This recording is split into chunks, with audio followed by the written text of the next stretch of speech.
So throughout the last 4 years, what has the political world witnessed? So generally throughout the last 4 years, what has happened is the political spectrum and the political scale has shifted further and further right, all the way to the extremes, in which people are no longer looking to fact check their beliefs in this case, and now the alt-right are starting to enter echo chambers and continually fuel their beliefs and indoctrinate or persuade more people to those far right beliefs. So what is the problem with this?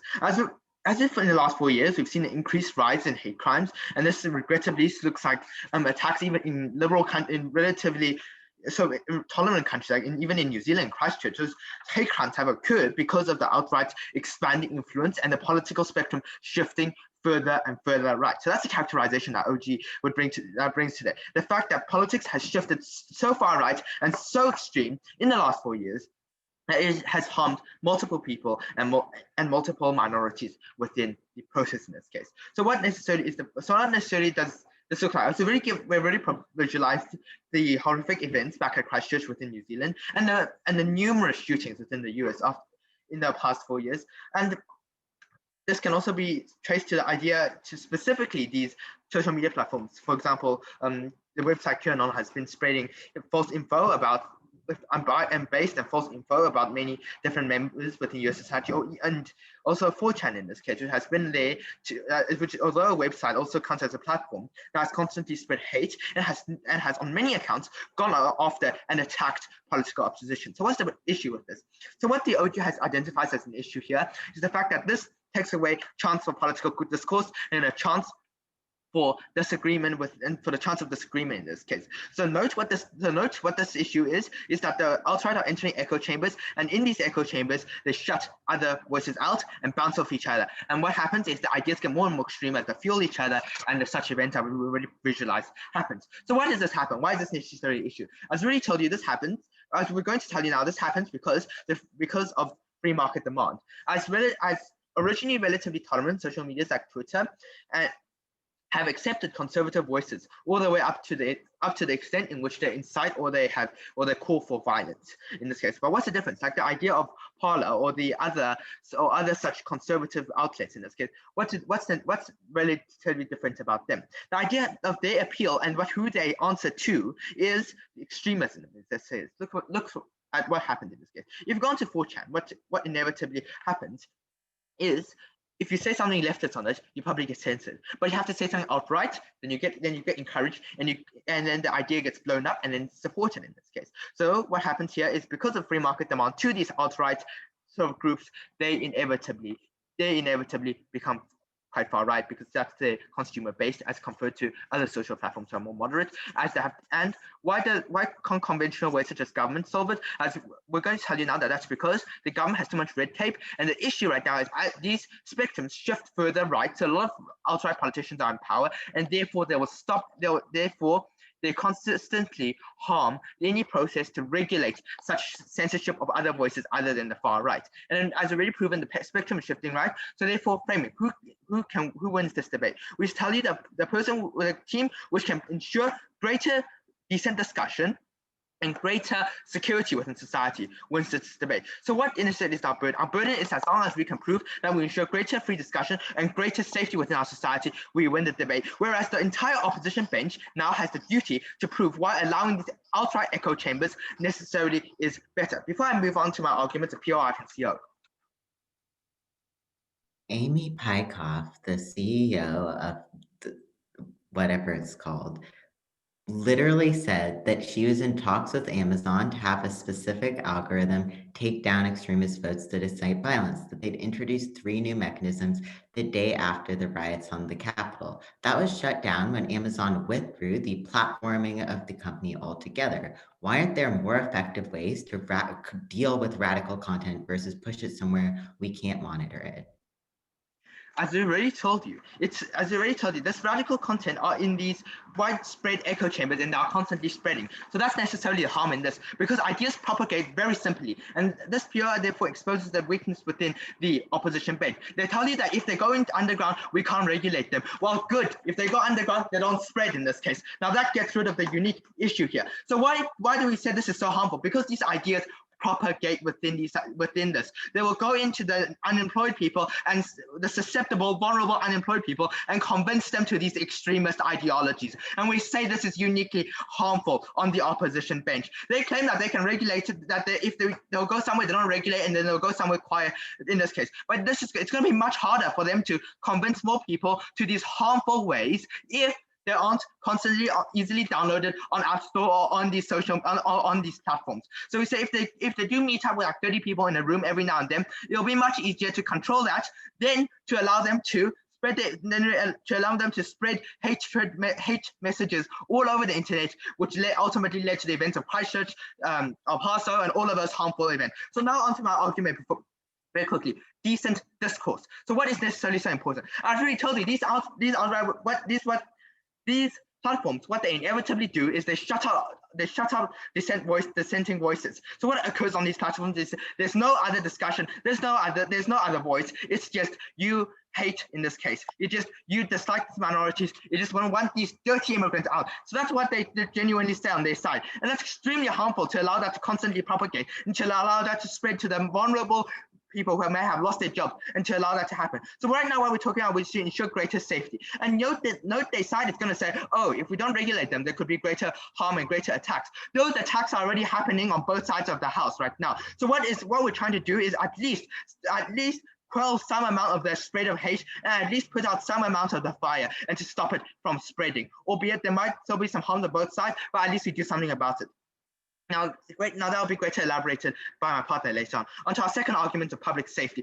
Doing so protects the public, and that is the duty of all, and that is the duty of the society in this case, to protect the most vulnerable from hate crimes and hate groups. So how does this look like? If somebody says, let's go kill this minority neighbor, let's go attack the minority neighborhood tomorrow on these hate platforms, nothing's going to happen to them. And everybody says, hey, please don't do that on the platform. That person gets censored. Whereas if you do that on a platform with decent discourse, I've already proven just now, what essentially happens is there's going to be people who have other voices in this case. These other voices will convince them to not be as extreme. So, and this will be further elaborated by Mahata on later. So for the reason that we better satisfy the mode of public safety and decent discourse, the opening government brings substantial information to the table. Very proud to propose.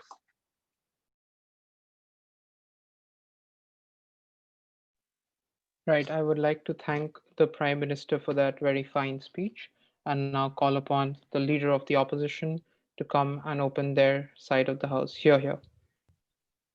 Hi, just to clarify, am I audible? Yes, you are. Also, All right. a word to all the participants and speakers. The panel will be timing you anyway, but for the sake of your own convenience and satisfaction, please do be timing yourselves as well. Thank you. Okay, I'm gonna start in 3, 2, 1.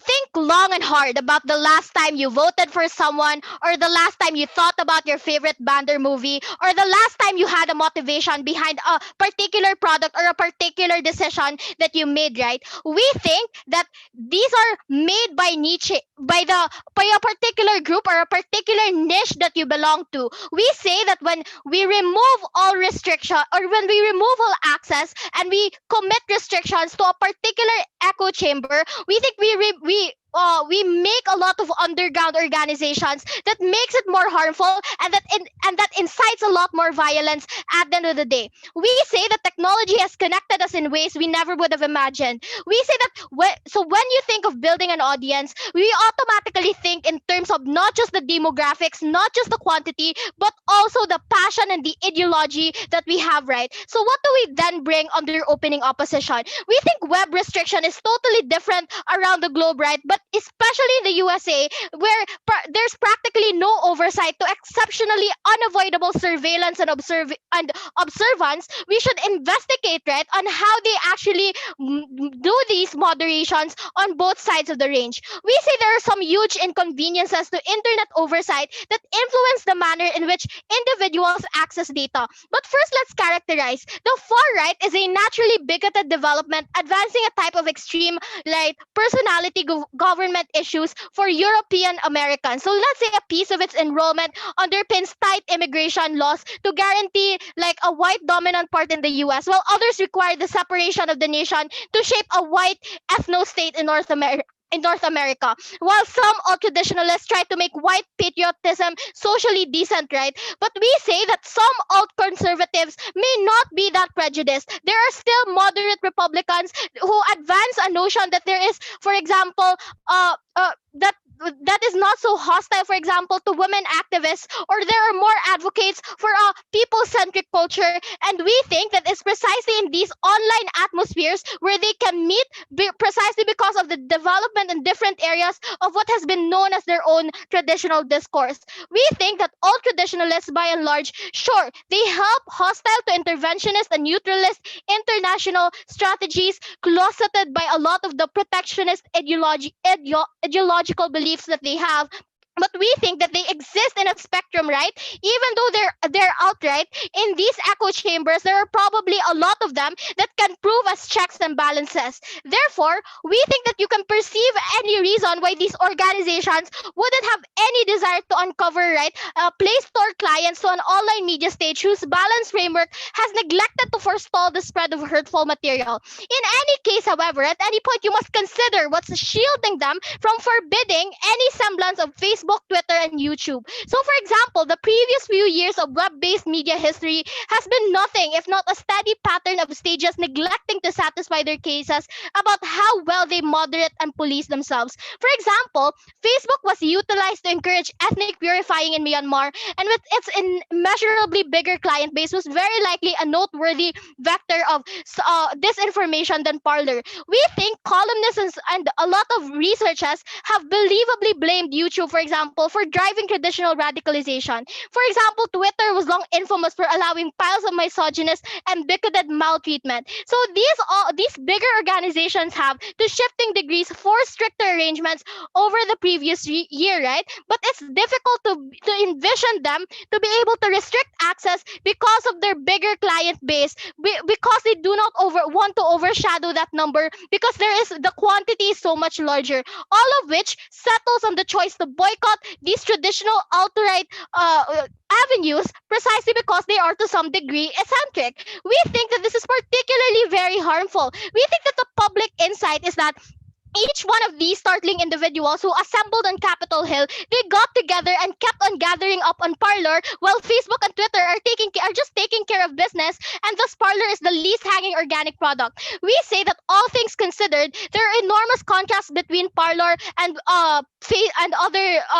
social media companies like Facebook, Twitter, and YouTube. But for example, we think that its expressed mission was to make an online stage where substance is administered by the standards of the First Amendment. We think that they still have a discourse strategy that they need to be able to keep. We say that the discourse is particularly lawful because it limits a lot of niche companies or niche underground organizations that could likely be more possibly expansive under government side. We say then that under no justification is it good to restrict access or on these conservative media platforms. Why do we think so? Firstly, we think it limits a lot of data. It's completely conceivable that genuine data is hindered alongside counterfeit data, which opens up a huge discussion about what you ought to and shouldn't limit or access. So when you ban traditionally alt-right media, you are blind and you disengage in the variance of those who hold alt-right views. You concentrate all their ideas based on demographics,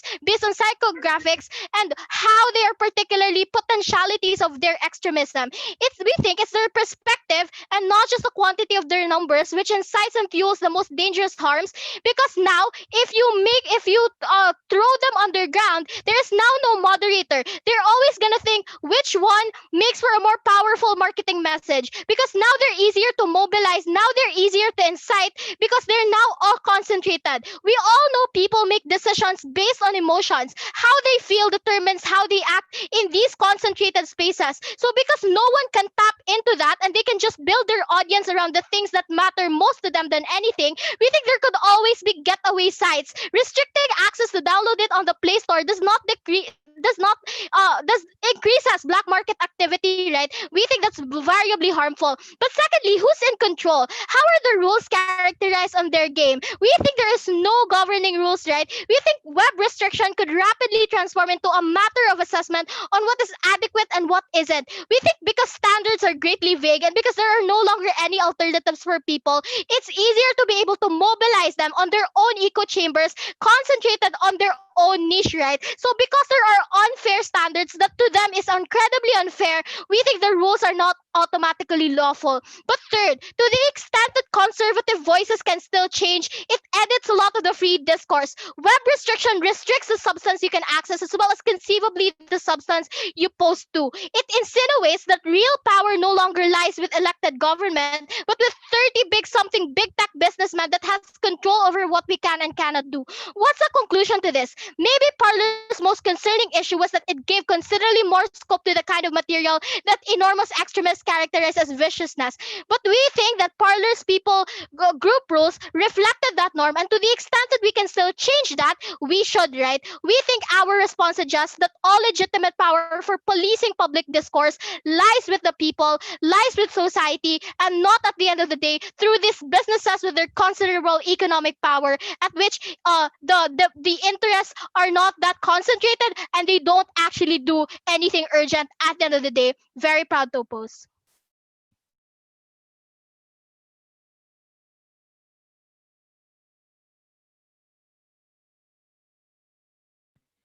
Right. I would like to thank the leader of the opposition for that very fine speech. But before proceeding further, just inform the teams that you are all allotted a total of 7 minutes to speak, after which you're given an additional 15 seconds to wrap up. However, if you still cross those additional 15 seconds, the panel will simply put their pens down and not take note of anything that you say after that mark. So I request teams to immediately stop after the 15 seconds. And with that, thanking the leader of the opposition, now calling upon the Deputy Prime Minister to come and further their case. Hear, hear.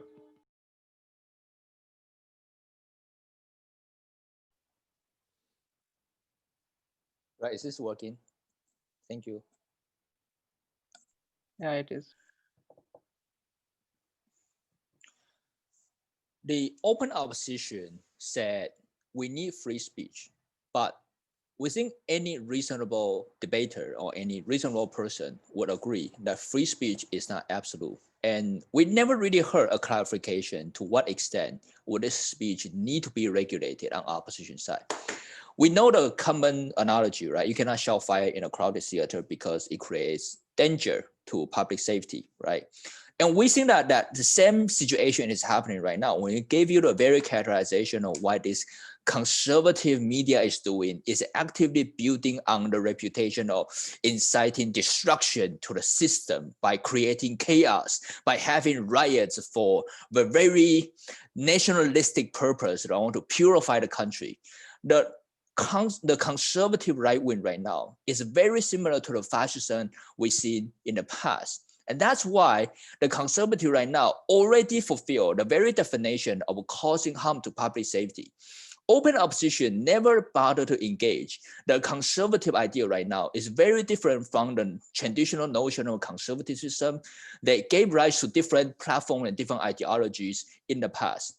So opposition side say also, well, we can have government regulation, but Enzo already gave you plenty of reasons why government is ineffective, because it's bounded by red tape, because the conservative politicians need to be abided by their voting constituencies, right? The voters is not gonna allow the Republicans to just go off and then take on a war against Parler, because that means that those conservative politicians is going to lose their votes. But we give you more reasons, right? Because of the same reason the opposition side say government is more responsible is because government speak for the people. But we gave you analysis earlier why these tech company platforms, they are speaking for the people. Because what tech company does, for example, Amazon, the Apple stores, what they are looking for is a large market domination.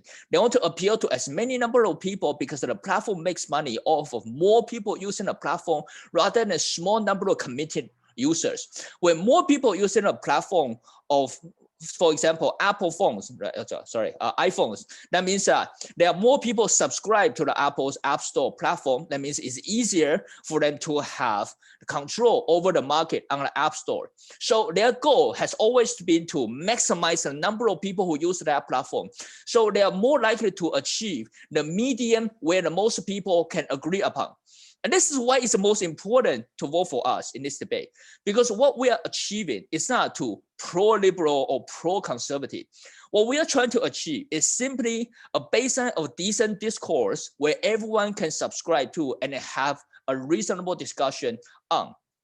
What does it look like? It looks like when Twitter have a regulation on hate speech. When you say, oh, I hate those facts, sorry for my language, then the Twitter is gonna have a policy that you have violated community guideline, you are banned from the platform, and you are frozen account for 30 days, right? That is a reasonable ground we can all agree on. And for that ground, that means that most people can still have reasonable level of expression, even if you're supporting conservative ideas. As long as you don't actively go out and attack other people's identity, you can still have freedom of expression, just that you don't attack other people. I'll take a point. Why would extreme radical conservatives use these platforms? Because they still want to use the internet.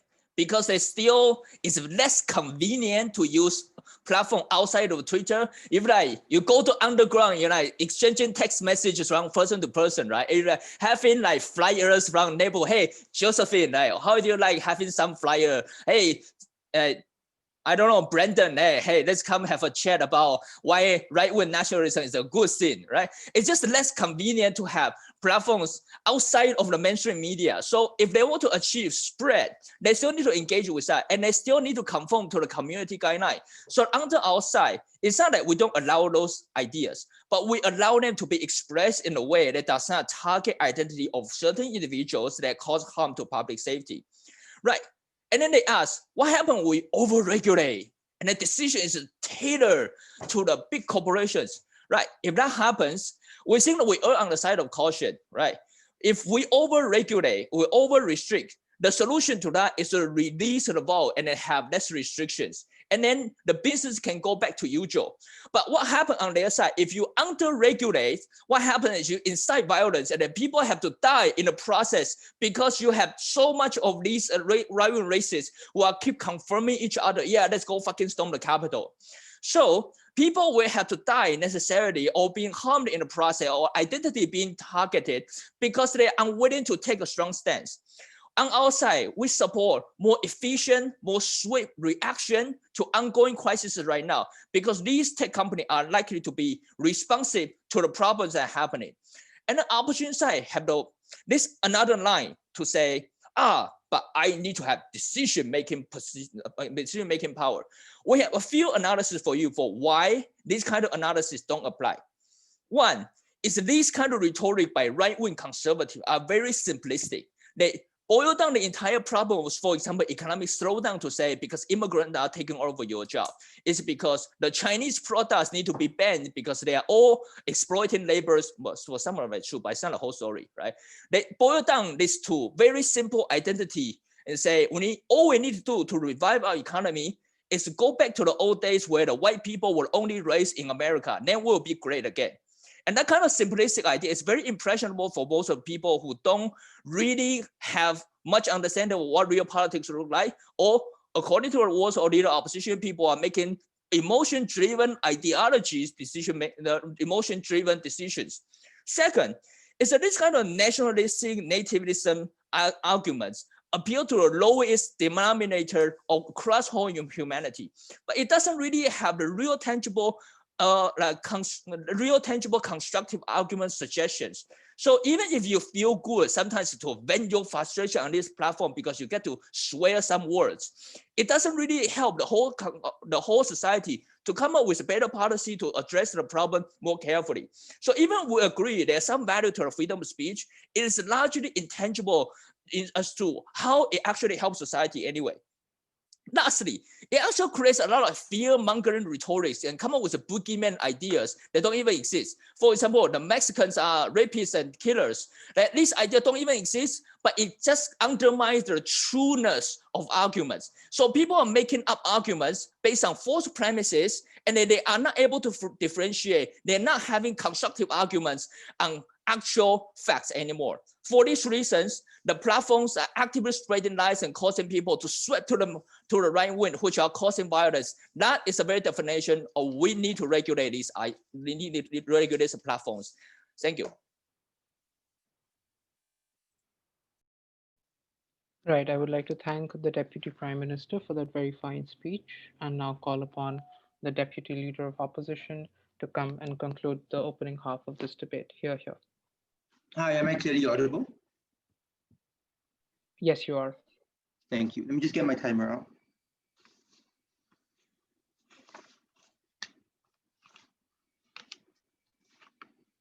Starting in 3, 2, 1, go. Let me clarify opening opposition's stance. We are not defending absolute free speech. We concede that conservatives say a lot of stupid, offensive, and unacceptable things, and often their ideologies are bad. We concede that there are certain checks and balances in status quo, things like content moderation on social media, things like government oversight, things like public opinion, and we concede that these are not perfect. The metric you should judge this debate by is whether government's world is any better. If we can prove that government's policy of restricting access to these social media sites like Parler and Gab leads to more radicalism and more violence, more tangible harms like people dying, rioting, actual terrorist attacks taking place, we win.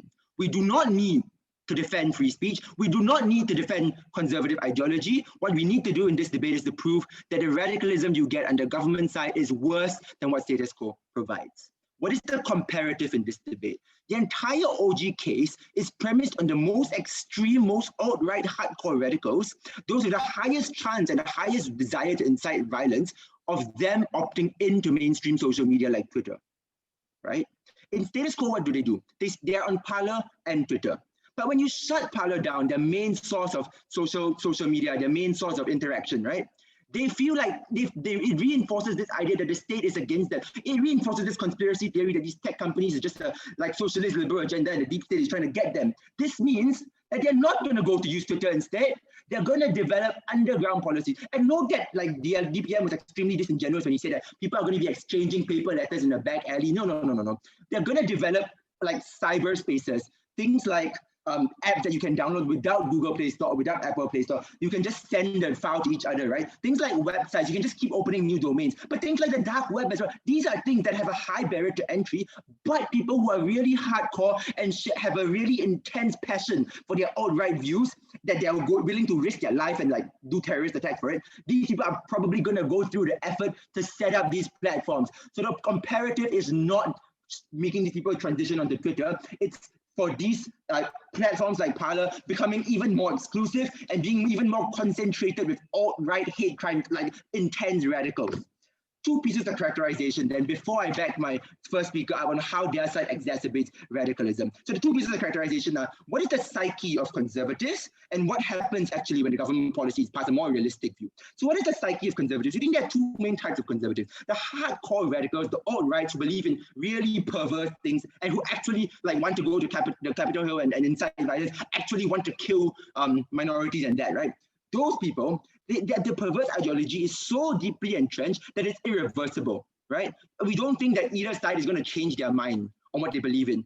But what happens on their side is they can gather in smaller groups, like when every single person on Parler is now as like passionate and as alt-right as you are, it's a lot easier to mobilize compared to status quo where Parler has a mixture of moderate Republicans and more hardcore radicals. But what happens to the moderate conservatives, right? We think that these people don't have as entrenched beliefs, but because of politicians like Trump and because of these conspiracy theories, they have a suspicion toward the state. When government's policy is passed, when OG's policy is passed, you legitimize in their eyes this conspiracy that the state is out to get them. You legitimize this idea that these tech companies are out to get them. That is when you turn them away from any potential for discourse. OG wants to tell you about discourse. This is when you turn them off and they say, screw it. I'm not going to try to engage with any of these moderates or any of these liberals. I'm going to move on to the other side. I'm going to become a radical since they're out to get me anyway. I'm going to go find how to download Parler and like plan my terrorist attacks on them. Second piece of characterization, what happens when the government policy is passed? Recognize that in status quo, not all conservatives cause harm. It's a minority of conservatives which actually incite terror and incite violence, right? Yes, it's a growing minority, but it's still a minority. This group of people, when you restrict access, right, these people are still going to overcome the high barrier of access there is in order to access these platforms. They're still going to join these platforms because the moderates now can't be bothered to find out how to access the dark web or how to access these secret proxy servers or whatever, right? But the really intense, hardcore alt-right people are. This means that your community is going to consist of a vast majority of completely like-minded alt-right people. And my partner exclusively told you that the ability of a radical group to mobilize depends not only on its numbers, but on the concentration of their ideology, right? When you have 1 million people, but only 10% of them, only 100,000 of them are very extreme, it's hard for them to mobilize amid all the chit-chat of the other 90%. But when you only have 100,000 people on Parler, and all of them share that super intense hatred for Democrats, that is when they're more likely to mobilize and actually plan tangible attacks on Democrats, or actually plan like and incite actual terrorist attacks like the one on Capitol. So how do you exacerbate radicalism then? First, on the effect of it on this hardcore alt-right, when they will still continue to access these platforms, you've established that, but they're going to become angrier. They're going to have an even stronger motivation and desire to pursue these attacks, right? Their hatred for the state, their hatred for the liberals and the minorities is going to be exacerbated and further entrenched. This means they're going to be willing to go to greater lengths in order to pursue these attacks. They're going to spend more time, they're going to spend more money, they're going to spend more effort in trying to mobilize themselves. And the underground platform that OG's policy has created allows them to mobilize that much easily. The logistics simply of organizing a smaller group is just so much easier, right? We think the concentration of ideology definitely matters. But also, the effects on the moderates is extremely harmful. Okay, CG, yeah. Yeah, so your case is that the Republicans will never go on this social media, but your entire speech is that the moderates will want to be enfranchised within this social media. Otherwise, they'll be so angry. Either they want to be on these sides or they don't want to be on these sides. Which is which? There are two types of Republicans broadly. One, the really extreme hardcore alt-right who will move onto these underground sites. Two, the more moderate ones. They already have this suspicion in mind, planted by Trump and other harmful actors, that the state is trying to alienate them, that these tech companies are out to get them. You justify and you legitimize in their eyes these views when you pass government's policy. They have even less trust in authority, they have even less trust in mainstream media, and that is when they are more likely to become polarized, right? So they talk about discourse. Actually, you prevent discourse because these people will get sucked into those alt-right echo chambers and become conservative radicals themselves. People who used to be reasonable and moderately conservative now have the potential to become those conservative terrorists that like Gov wants to fight against because they feel like there is no alternative for them. I was on Parler minding my own business, but now you've proven to me that the state is trying to get me, right? So we think that in the long run, you lead to even more polarized politics, even less chance for discourse, and a much higher chance of tangible harm arising from increased radicalism and increased incitement of actual violent events. On their side, they get a lot more conservatism, a lot more violence when you alienate these people because they'll still look for an underground alternative. Proud to oppose.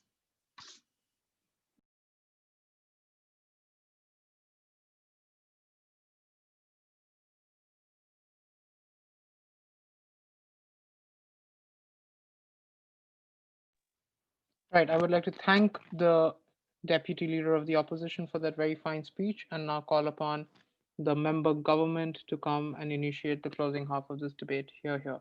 I'm audible. Yes, you are. Okay, starting soon. I have never been prouder to be a Singaporean because ever since I was a child, the Singapore government has told me that freedom of speech is not absolute because speech can hurt. And the problem with discourse is that discourse is often implemented ununiformly and oftentimes is targeted at minorities who don't have the capacity to speak up. The problem with the opening opposition's case is that they also wanted moderation insofar as they said that the burden is on the minorities, the burden is on other people on Facebook, other people on Parler to self-critique themselves, to call out all of these abuses without explaining why that capital is symmetric. Because minorities, by definition, do not have the capacity to speak up. They're oftentimes disenfranchised. They're oftentimes lacking in political capital. They don't have equal representation. We argue that if the opposition concedes that some moderation is necessary, it should just be one that individuals are called out, then that is an unlikely mechanism for it to materialize because people simultaneously don't have that capital. So if that is what they're standing for, their counterfactual is just wrong. But also they shoot themselves in the foot, because if it is true that they think that there's sufficient amount of individuals that will correct these people, will call them out, then all their harms of radicalization is still going to be happen, because they are still going to be deplatformed, just not by the tech companies, but by angry Democrat mobs. So similarly, on both sides, the radicalization that they're explained is potentially still going to exist. We concede. Maybe they get 1% more of radicalization. Like, I don't know why bipartisanship in the United States are going to be moderated on your side as well. And Athens shoots himself in the foot the moment he suggests that Republicans are unlikely to use this platform in a POI to Jeff. If that characterization is true, that they don't subscribe to these platforms, then clearly nothing you do or say as the platform is going to make a radical shift in the way they interact with public discourse, because this is not the platform that caters to them to begin with. But if he wants to concede and say, but there are two types of people, the Republican and extremists, I don't think you ever want to co-opt the extremists because they are extreme, right? So these are people that are likely to exist in the fringes anyway. The question is, should these people in the fringes interact with people in public consciousness, and should that interaction be platformed and allowed by telling individuals that these are views that ought to represent the majority, that ought to exist in public consciousness? The test for this is simple. Should free speech be curtailed, and what is the yardstick for this? This is where OG actually misses the discursive effects, because the case they ran is a simple argument that free speech is not absolute, the state should curtail it. This debate is not about the state. This debate is about tech companies. The discussion should be about what are the specific incentives of the tech companies and why they ought to fulfill their obligations in a specific way. Given OG doesn't identify this, we think they also lose that mechanism. So if CG manages to prove that we get greater solvency because we allow tech companies to fulfill their responsibilities, that automatically places us above the top half in this debate. The second discussion we will have uniquely is to explain why we are able to cater to people by having a greater amount of safe space. The third argument is why we think this isn't a debate about whether you would start deplatforming, because deplatforming already happens. It's a question of whether you want to pull back and retrograde and concede on the position that you originally stood for, vis-a-vis saying that, I was wrong all along. We think you ought to be principally consistent and you should never fragment your voter base. So 3 questions. First, why is it legitimate to ban free speech? We think the argument that we heard from opening government was just that free speech hurt people. Yeah, I think the whole world is hurt. Me listening to the opening opposition's case also hurt me. The question we need to ask is, why should this be pegged to the interest of these liberal news medias? Because if we concede that they are quite liberal and are likely to be anti-democrats, then clearly you need to ask yourself, where do we draw the line, right? Because you just have a look at Facebook. Sometimes you can out individuals as being sexual predators, even if it's not true. But Twitter doesn't take down your post. Facebook doesn't take down the post because it's still not a high enough standard. So clearly this debate exists when you incite violence, things like the Capitol violence, things that are a priori bad, because these are things that would otherwise in most jurisdictions classify as things like hate speech. So what we would suggest is the bar is a lot higher than opening opposition presumes them to be. So why should liberal organizations act in this particular way? For 2 reasons. First is because liberal organizations don't have a duty to Republicans. They don't have a duty to put a pacifier on the mouths of Republicans to silence them. That's the burden of the state. We think that the liberal news media ought to function as a safe space so people and trans individuals don't feel excluded by a political process that already doesn't represent them. That's the reason why you have Democrat-leaning Fox News, the Republican-leaning Fox News and Democrat-leaning BCC, what's the news media called? Whatever, the BBC, and things like the Vox. So different organizations, different medias oftentimes cater to different people anyway. We suggest that the social media is already left-leaning, then they ought to prioritize the existing voter base. That is to say, they ought to consolidate these safe space for people. Because at the point where you allow Republicans to capture the public domain of people to say that you as a trans individual shouldn't participate in the process, or you as Mexicans ought to have a wall that is built to exclude you. All of these things are damaging to minorities. We don't think can tell minorities that you don't deserve protection because free speech is not uniform. They are held and wielded by people in power at the expense of minorities. We think minorities shouldn't be excluded by the tyranny of majority just because you want to protect some abstract notion of free speech. So we think that it is great if free speech is curtailed some of the time, but OG doesn't tell you why companies ought to do this. We tell you why companies ought to do this. Yeah, go ahead, OO, for engagement. Yeah, so yes or no, these extreme Republicans will move to more underground channels? Bro, they would already go to underground channel. The marginal difference of 2% more people going there is not a justification for you to go onto this domain to hurt other people. Your argument, right, if you want this to be a principal debate, where people move underground, then the state should allow pedophiles, the state should allow murderers, because otherwise they will kill underground. That's a stupid argument I teach my 14-year-olds. I hope you can do better than that. Okay, third argument. Why do we think that you shouldn't retrograde this movement? So there are two reasons why. That is because the stance you already take is that you're already deplatforming Republican viewers and people that are inciting hate speech. This already exists. This already happened. What you do now, if you follow the ops world, is to retrograde on this process. This is where you give more ammunition for Republicans and the people that they say exist, the extremist people, to say that there's a concession, that you are wrong all along, that we deserve public recognition, that these speech acts are legitimate. This is where you enfranchise them by legitimizing the kind of discourse that you previously stood against. What does this mean? So OG Jeff tells you, they just want more people. No, they want their Democrats to stay because those are the people that they are relying on, people who are liberal. At this point, when liberals feel like that your platform don't represent them, that you betrayed your promise, that you're supposed to be a safe space for them, but now you threaten their very livelihood and their identity, is at which point they pull away from your movement because they cannot ascribe to the promise that you made, that you are a safe space for them. At this point, you hurt people on a tangible level. We don't think free speech is legitimate because free speech is wielded by people in power. I've never been prouder to say that individuals and minorities matter more.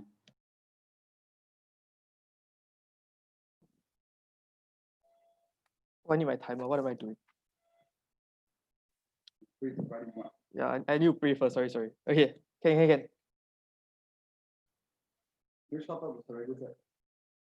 My coaches always tell me to keep my speech as simple as it can get. And that's exactly what I'm going to do to win us this debate. I'm first going to engage with closing opposition's missing case, and then I'll move on to opening opposition. And then lastly, I'll show you why Sarish's material far outweighs anything that Jeff tried to push and carry his team, because our arguments just makes more sense and are more grounded. There are three main things that closing opposition tried to push. But the first thing I want you to note, and if you check your tracking, everything she says is fully derivative from opening opposition. First thing that she told you was that, look, if we have Parler, very good, got two benefits. First is that we have the ability to have evidence to prosecute people. Two responses. One, we don't think that you necessarily need Parler for you to prosecute people. We think people on the ground can take up their phone, take photo, post on Facebook and still prosecute people. But more importantly, is what happens when you prosecute these people is you further make them more radicalized, further make them more radicalized and feel more attacked because you're attacking me based on my very own platform. The second benefit that she brought forward is that, look, now with Parler, right, many moderates and people on the other end of the spectrum can come in and communicate. The difference is their side people can come in easier. I don't understand how this happens. If your Parler is full of conservative and if one liberal come in, you will still gonna smack and storm anyways. Furthermore, so when there's no regulation in their side. The second thing we told you was that their counterfactual very good. It's going to win them the debate. Is that we're going to regulate hate speech on this app.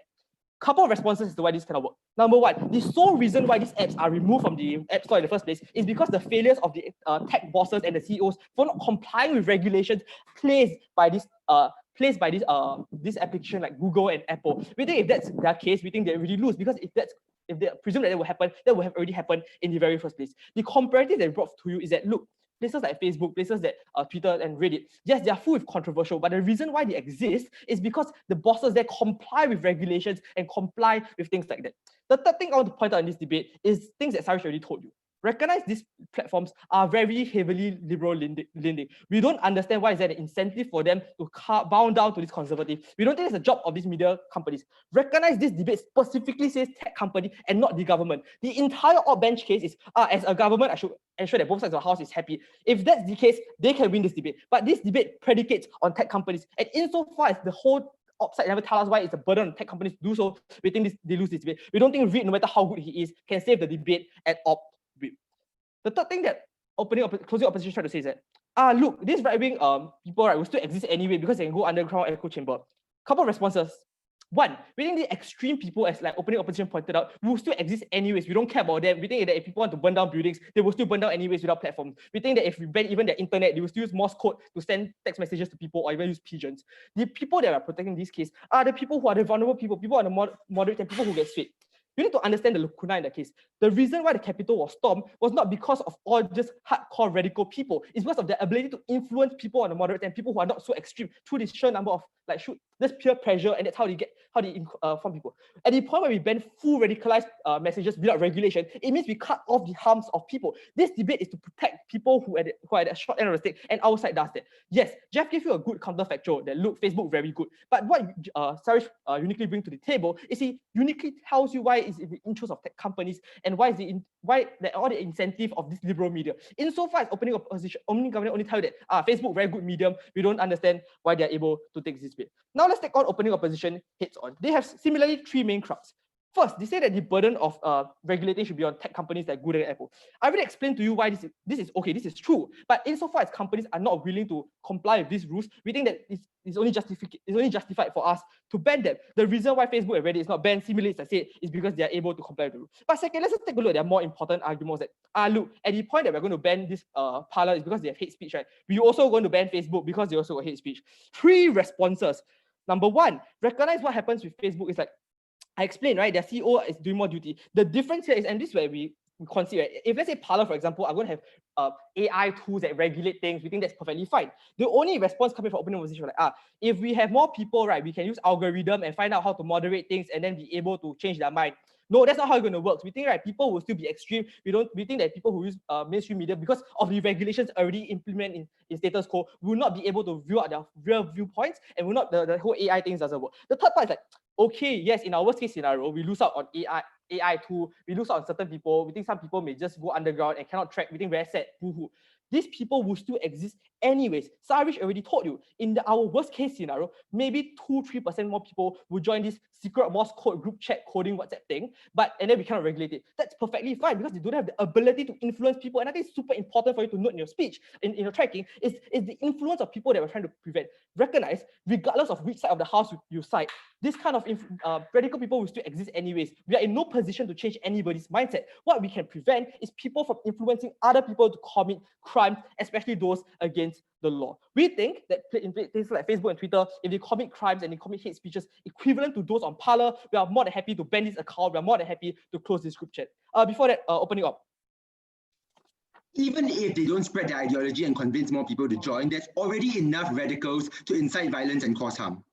Yeah, so there's enough extreme, so you admit, right, there's enough extreme radicals to cause harm anyway. So we don't understand what's your net benefit on your side. If you are claiming that even in both worlds, there'll be net people going to cause harm. So I don't know what you're protecting. At the very least, we're still protecting moderate people. Even if the storming of capital is going to happen, it's going to happen on both sides of the house. We just reduce people from going there. I'm going to point out what Sari told you that this CEO didn't want to really engage on, and why it's too late for you to engage, because it's just CEO I always lose debates as CEO because it's too late to engage on. He told you three main things. First, what's the incentive of tech company? Recognize the unique trust to this argument is uniquely explained to you that tech companies are liberal in nature and they have an incentive to protect themselves and their own sovereignty. This means there's no need for them to bow down to any conservative people.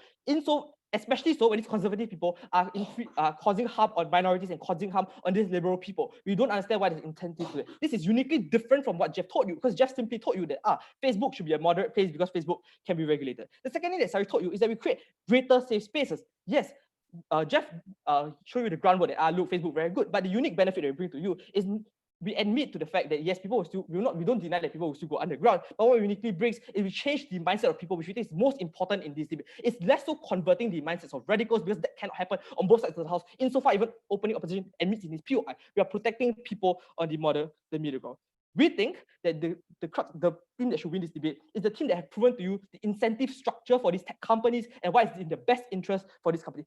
Although it isn't an actor debate, we recognize that the edge call was smart to put tech companies and not the government. Have never been prouder to propose.